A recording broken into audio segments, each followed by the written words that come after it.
Your Excellency, President William Ruto, Your Excellency, First Lady, let me start by saying that I am not the one who took Chepkonga's slot for pupillage. Other than that, what Speaker Wetangula said is correct. I once worked in his law firm many years ago. Your Excellency, allow me to say the following. First is to thank all those leaders who came together to start this wonderful national practice of a National Prayer Day and National Prayer Breakfast.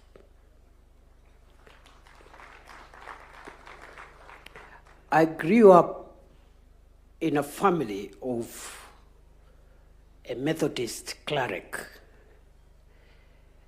and there was some little message in our living room, which was in Swahili. And I've seen in many Christian homes a similar, especially while we were growing up. I don't know whether it's the same today. So there was a small thing in our living room hung up there to the effect that a family that prays together stays together.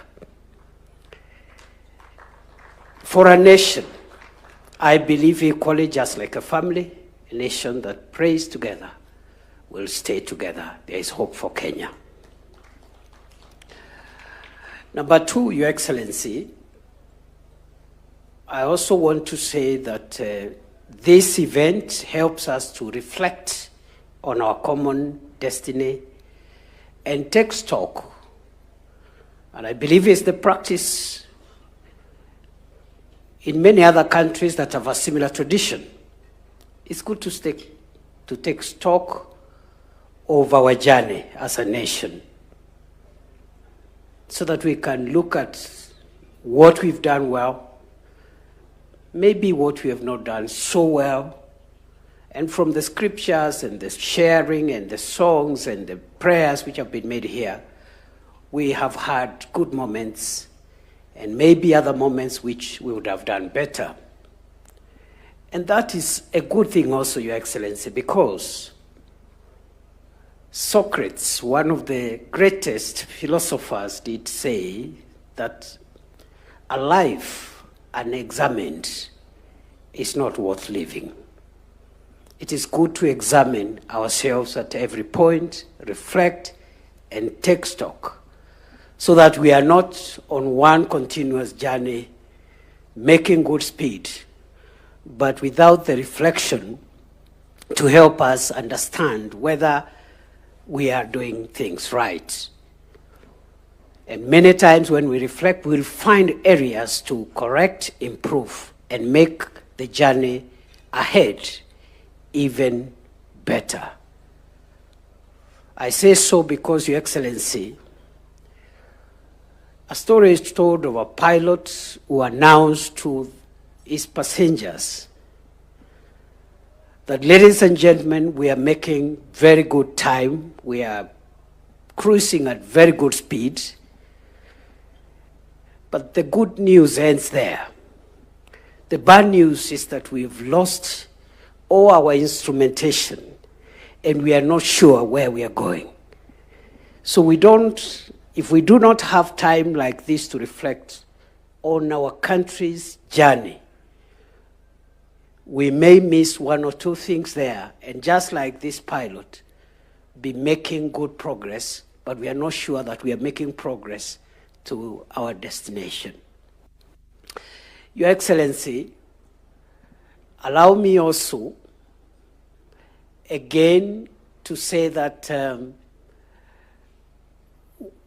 we have heard the sermon, and I totally agree with the preacher of the day about the need to build relationships with each other, those who are afar, those who are near, men and women, this generation, the other generation. And I agree, it's not only godly, but that is the most cost-effective way to handle our affairs. Your Excellency, while we are at that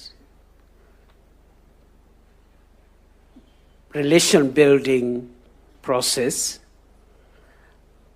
I am very happy to see today here our brothers and sisters from our neighboring countries within the East African community, and even the prayers that were made here for the continent, for the East African region, for Kenya, and for the world.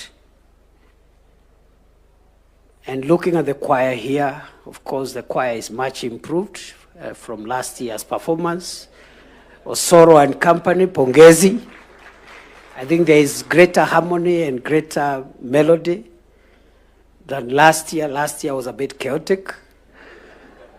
But Your Excellency, I say that we need to work on these relationships continuously, and looking at what was presented here, especially with our most immediate neighbors, Tanzania, Uganda, is a good thing.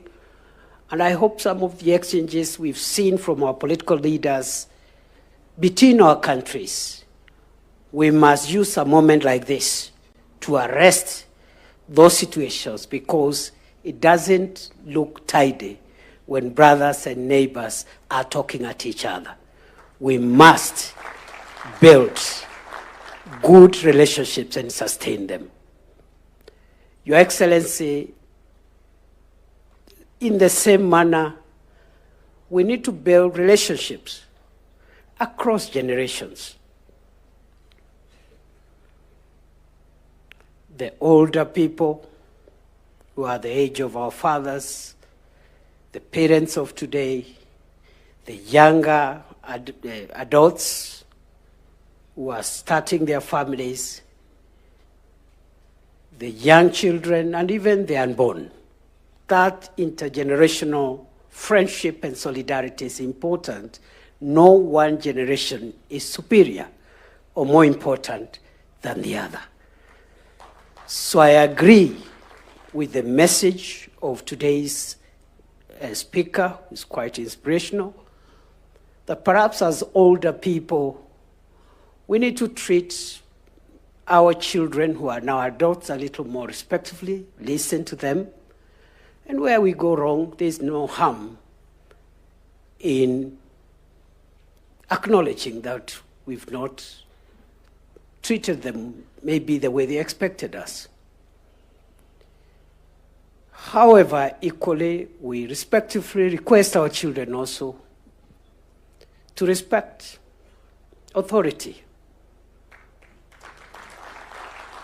and also agree to be mentored and supported, so that mutually, even as we respect them, hear them, apologize when we are wrong, they should equally respect older people, even if not for any other reason, simply because they are older, because there are things that you'll not learn in any college. You will only learn them in the school of life. Your Excellency, therefore, as much as we agree with the need for us to reconcile and build relationship with our children, we respectively request our children also to realize that there is a role we can play, not necessarily in terms of science and all the beautiful things they know from the internet, but a few tips here and there that could make their otherwise powerful lives even more powerful going forward. Your Excellency, I want to stop there, and I want to say that the National Prayer Breakfast is a good tradition. It's a place to soberly look at the progress we've made as a country and acknowledge the strides we have made and also the challenges we are facing as a nation. And when we go back to prayer, we will find the solutions to our national problem, undoubtedly. I want to end by illustrating that point with the story of a Christian boy who got lost while playing in the neighborhood. And when he got lost, he was found by an adult. But he could not remember exactly where their house was. But his father was a cleric, was a pastor. And they lived next to a church. And there was a big cross on top of the church next to the home of this little boy who had gotten lost. And so when the adult asked this boy, "How do I help you, son? How do I get you back home?" The little boy could not remember the name of the street, could not remember the corner next to their home, but he remembered that their home is next to a church and there's a cross on the church. And so he said, "If you take me near the cross, I will find my way home." Likewise, this breakfast, as much as we return here every year, it will bring us back to our destiny and redirect our nation to where it is supposed to end. I want to thank all of us. I was warned not to make a speech. I have ended up making one, but it is too late now for the speaker to take any sanctions against me. Because at this moment, I want to ask us to be upstanding as we invite His Excellency President William Ruto to come and address us. Please, a round of applause for His Excellency the President.